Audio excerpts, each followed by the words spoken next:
सास, माँ, बहू और बेटी। नहीं नहीं, ये कहानी इन सारे के सारे रिश्तों की नहीं, बल्कि 2 रिश्तों में ही सभी रिश्तों के होने की है। अरे बहू, मेरे और तेरे ससुर जी की रोटी मत बनाना, मैं बना लूंगी, दिन तक ठंडी हो जाती है।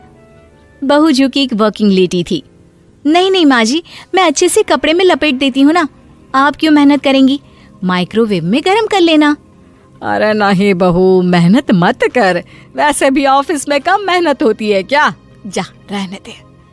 लेकिन बहू मानती नहीं, वो सास ससुर की रोटी बना कर ही जाती है। दोपहर में खाने के वक्त ससुर जी कहते हैं, अरे बहू को रोटी बनाने के लिए क्यों मना कर दिया, क्या हो गया, ठंडा ही तो खाते आए हम लोग हमेशा से। अरे वो क्या है ना, सुबह ऑफिस जाती है, घर का सारा काम करने में वक्त लग जाता है, अरे थकती है वो अलग, तो मैंने सोचा बहाने से ही थोड़ा कम काम करवाऊं। ससुर मुस्कुरा रहे होते हैं, ये तो अच्छा है, बहू को समझना जरूरी है। वक्त बीत रहा था, घर में सब खुश थे कि एक दिन, माँ जी आप शाम को थोड़ा टहलने निकला करें, घर पर रह रहकर हड्डियां जाम होती है, पापा को भी ले जाया करिए, मैं वक्त पर तो आ जाती हूँ। बहू ठीक 5 बजे ऑफिस से घर आ जाती है। फिर चाय नाश्ता बनाकर सास ससुर के साथ बैठती, उन लोगों को सारा दिन का हाल बताती। रात को पति घर आता है। क्या बात है बेटा, ऑफिस से आकर कभी हम लोगों के साथ भी बैठा कर। अरे माँ, दिन रात काम करके मन ही नहीं करता, अगले दिन की फिर तैयारी होती है, आप और पापा ही कमरे में आ जाओ। इससे अच्छी तो बहू है, कितना भी थकी रहे, घर आकर हम लोगों के लिए चाय नाश्ता बनाना, फिर बातें करना। बहू ना होती तो हम बुढ़ा बुढ़िया तो बैठे ही रह जाते। सास और ससुर अब बहू के कहने पर शाम की सैर पर निकलने लगते हैं। सास की कई सहेलियां बनती है तो ससुर को भी कुछ बुजुर्ग लोगों का ग्रुप मिल जाता है। कैसा रहा सहेलियों के साथ शाम का वक्त? हम लोगों ने तो भाई खूब योगा किया। अरे हम लोगों को गप्पों से फुर्सत ही नहीं होती। वैसे मिसेस मल्होत्रा आज बहू के बारे में कुछ बोल रही थी। तभी वहां ऑफिस से बहू आ जाती है जो जींस और टॉप में होती है। क्या बात है माँ, क्या कह रही थी आपकी सहेली आपकी बहू के लिए? सास इस बार बहू को कुछ अलग तरीके से देखती है और उल्टा सवाल ही दाग देती है। क्या कह रही थी वो हटा, ये बता, तेरे ऑफिस में तो मर्द भी काम करते होंगे ना? बहू जो अब तक मजाक कर रही थी वो सीरियस हो जाती है। मर्द होंगे नहीं माँ जी, मर्द ही ज्यादा है, हम 5 ही लड़कियां हैं ऑफिस में। अरे तो अच्छा लगता है क्या ऐसे कपड़े पहनती हो? कल से तुम ना साड़ी पहनकर ऑफिस जाना, और हाँ, शाम का नाश्ता थोड़ा जल्दी बनाया करो, नाश्ता बनाकर बाद में ही ऑफिस के कपड़े चेंज करने जाना। बहू को समझ में नहीं आता कि सास को हो क्या गया है, लेकिन वो कुछ नहीं कहती, सीधे किचन में जाकर चाय नाश्ता बनाती है और सास ससुर को दे देती है। अगले रोज बहू ऑफिस के लिए तैयार होती है तो खूब सुंदर सी साड़ी पहनती है और ऑफिस के लिए निकलने से पहले सास और ससुर के पैर छूती है और निकल जाती है। क्या बात है, आज मेधा के ऑफिस में लग रहा है कोई फंक्शन है। अच्छा, पता नहीं, मुझे तो बताया नहीं, वैसे तो सारी बात करती रहती है। अरे देखा नहीं कैसे साड़ी पहनकर जा रही थी? अरे वो तो मैंने ही बोला है उसे। अरे अच्छा लगता है क्या रोज रोज ऐसे सूट या जींस में जाना? बहू हो, बहू बनकर रहो, और आप भी ना मेधा मेधा मत किया करिए, बहू बोला करिए, सर पर चढ़ जाएगी तो दिक्कत हो जाएगी। सास अब बहू को बहू जैसा रखने लगती है, हर बात पर रोका टोकी, हर बात पर ताने। क्या बात है, आजकल लेट आ रही है ऑफिस से? अरे चाय के लिए भी देर हो जाती है, हम लोग फिर पार्क में भी देर से पहुंचते हैं।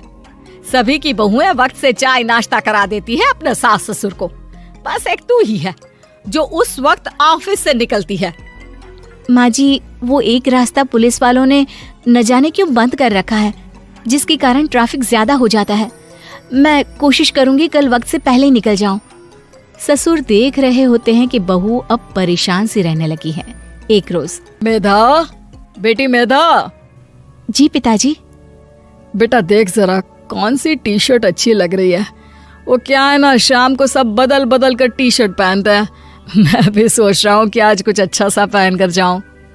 हाँ पिताजी, ये सही है। ये लाल वाली ना बहुत जचेगी आप पर।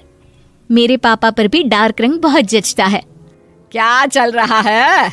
अरे ससुर के सामने घूंघट तो छोड़ो, ऊपर से रंग बताया जा रहा है टी शर्ट का। अरे बहू, कोई संस्कार दिए नहीं है क्या तेरी माँ ने? बहू इस बार बहुत निराश हो जाती है। वो वहां से तुरंत अपने कमरे में चली जाती है। अब बहू घर का सारा काम करती, ऑफिस जाती, लेकिन साड़ी और सर पर पल्ला लेकर।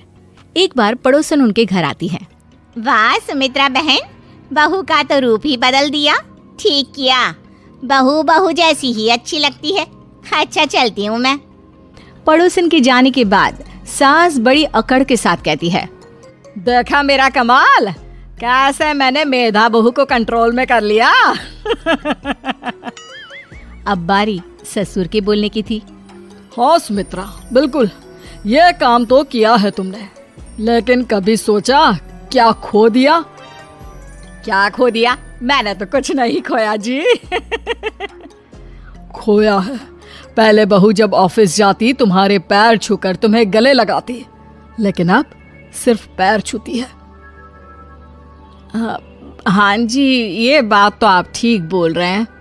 पहले घंटों हम लोगों से बात करती, कमरे में ना जाती, ऑफिस से आते ही खुद की चाय, खाना, नाश्ता सब हम लोगों के साथ करती, सारी बात बताती।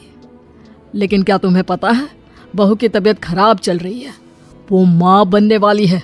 ये बात मुझे बेटे ने बताई कि तुम्हें बता दूं। अब सास की आंख में आंसू थे। वो समझ गई थी कि लोगों के कहने में आकर उसने क्या खो दिया। शाम को बहू घर आती है तो माँ किचन में पकोड़े तल रही होती है। अरे माँ जी, आप रहने दीजिए ना, मैं आ तो रही थी।